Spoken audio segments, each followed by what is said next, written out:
Lu sadar nggak?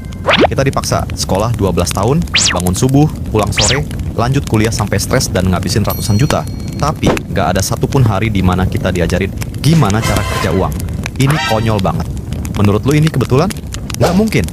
Sistem ini emang didesain biar lu tetap jadi buruh patuh seumur hidup yang nggak tahu gimana cara keluar dari lingkaran setan keuangan. Faktanya, 90% anak muda Indonesia usia 20-35 tahun merasa stuck secara finansial. Lu kerja keras bagai kuda, berangkat pagi pulang malam, tapi tiap akhir bulan tabungan lu tetap nol besar. Lu ngerasa sistem ini curang? Memang. Karena sekolah emang didesain di era revolusi industri buat menciptakan pekerja yang patuh, bukan orang yang paham keuangan atau pencipta lapangan kerja. Mau sampai kapan lu mau jadi budak sistem yang sengaja didesain biar lu tetap miskin? Di video ini gue bakal bongkar habis pola rahasia keuangan yang nggak pernah diajarin orang kaya di sekolah, lewat penjelasan simple, biar lu bisa langsung praktek hari ini juga. Oke, mari kita mulai. Oke, mari kita masuk ke pola pertama yang wajib lu paham. Cash flow atau aliran uang. Kebanyakan dari kita mikir kalau masalah keuangan bakal selesai kalau gaji kita naik. Padahal itu salah besar. Begitu gaji naik, gaya hidup lu otomatis naik. Lu mulai beli barang-barang konsumtif yang lu pikir itu adalah investasi atau aset. Mari kita bayangkan sebuah animasi stick figure simple di otak lu. Pola aliran uang orang kelas menengah itu selalu sama. Pendapatan masuk, langsung habis keluar lewat liabilitas yang dikira aset. Contoh paling nyata, rumah yang lu cicil tiap bulan atau mobil baru yang lu beli pakai kredit. Itu bukan aset bro, itu liabilitas. Ingat prinsip dasarnya. Aset itu memasukkan uang ke dalam kantong lu, sedangkan liabilitas itu mengeluarkan uang dari kantong lu secara terus-menerus. Kalau lu punya rumah tapi tiap bulan lu harus bayar cicilan, perawatan, dan pajaknya, tanpa menghasilkan uang sepeser pun, itu liabilitas yang menyamar jadi aset. Orang kaya fokus membeli aset yang menghasilkan cash flow terlebih dahulu, baru menggunakan cash flow itu untuk membeli liabilitas. Pola kedua yang sengaja disembunyikan dari lu adalah konsep nilai waktu uang atau time value of money. Ini adalah konspirasi legal yang membuat uang tabungan lu di bank konvensional menjadi tidak berharga secara perlahan karena digilas oleh inflasi. Uang 100.000 hari ini nilainya jauh lebih berharga daripada 100.000 di 10 tahun ke depan. Kalau lu cuma mengandalkan menabung di bank dengan bunga yang hampir 0%, lu sebenarnya lagi kehilangan daya beli setiap detiknya. Orang kaya nggak pernah membiarkan uang cash mereka mengendap terlalu lama di bank. Mereka memutarnya ke instrumen produktif yang nilainya bertumbuh melampaui inflasi. Gua tahu, mungkin lu mikir, gua kan modalnya pas-pasan, mana bisa beli properti atau saham besar. Tenang, di sini gua nggak mau kasih teori kosong yang bikin lu makin frustrasi.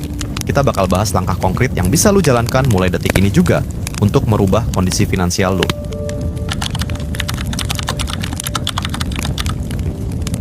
Ini dia 5 solusi nyata yang sangat spesifik dan wajib lu lakukan langkah demi langkah.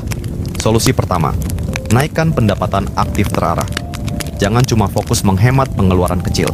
Langkah konkretnya, sisihkan waktu 1 hingga 2 jam setiap malam setelah kerja untuk mempelajari satu keahlian komersial seperti video editing, copywriting, atau web development secara gratis di YouTube. Jual jasa keahlian baru lu ini sebagai side hustle untuk menambah keran pendapatan aktif lu. Solusi kedua, investasi leher ke atas secara konsisten. Jangan pernah taruh uang dingin lu di instrumen investasi yang nggak lu pahami sama sekali hanya karena ikut-ikutan tren. Langkah konkretnya, alokasikan budget khusus, minimal 100.000 per bulan, untuk beli buku-buku finansial legendaris atau ikut kelas online yang bersertifikat guna mengupgrade kapasitas berpikir lu tentang uang. Solusi ketiga, hentikan gengsi dan debt trap. Sadari bahwa cicilan pay later dan kredit konsumtif adalah pembunuh berdarah dingin bagi masa depan finansial lu. Langkah konkretnya, uninstall semua aplikasi pay later dari handphone lu sekarang juga. Gunakan prinsip aturan 2 kali lipat. Jika lu nggak mampu membeli suatu barang konsumtif secara cash sebanyak 2 kali dari harganya saat ini, berarti lu belum layak memilikinya. Solusi keempat, gunakan aturan alokasi 80-20. Jangan pernah menabung dari sisa pengeluaran, karena nggak akan pernah ada sisanya di akhir bulan. Langkah konkretnya, begitu gaji lu masuk ke rekening, detik itu juga langsung potong 20% dan pindahkan secara otomatis ke rekening investasi yang nggak ada akses kartu ATM-nya. Sisa 80% itulah yang boleh lu gunakan untuk bertahan hidup. Solusi kelima, bangun mikro aset. Mulailah dari nominal terkecil yang lu bisa jangkau tanpa alasan modal. Langkah konkretnya, investasikan uang lu ke reksadana pasar uang atau deposito syariah yang bisa dimulai hanya dengan Rp10.000 saja. Atau lu bisa mulai membangun aset digital seperti akun edukasi atau konten kreatif di media sosial yang kedepannya bisa menghasilkan passive income lewat program afiliasi. Pada akhirnya, keuangan itu bukan tentang seberapa banyak uang yang lu dapat sekarang, tapi tentang seberapa cerdas lu memahami dan mengelola pola aliran uang tersebut untuk masa depan lu.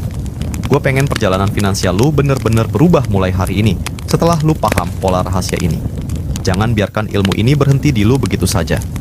Share video ini sekarang juga ke satu orang terdekat lu yang paling butuh tahu kenyataan ini hari ini. Dan tolong tulis di kolom komentar. Kenapa menurut lu sekolah kita nggak pernah mengajarkan soal uang? Gue bakal baca dan balesin semua komentar lu secara langsung. Sebagai komitmen perubahan lu, ini tantangan praktis dari gue mulai hari ini. Tulis di selembar kertas satu skill komersial yang mau lu pelajari minggu ini, dan hapus satu pengeluaran gengsi dari hidup lu. Ingat, satu pola kecil untuk versi terbaikmu ya.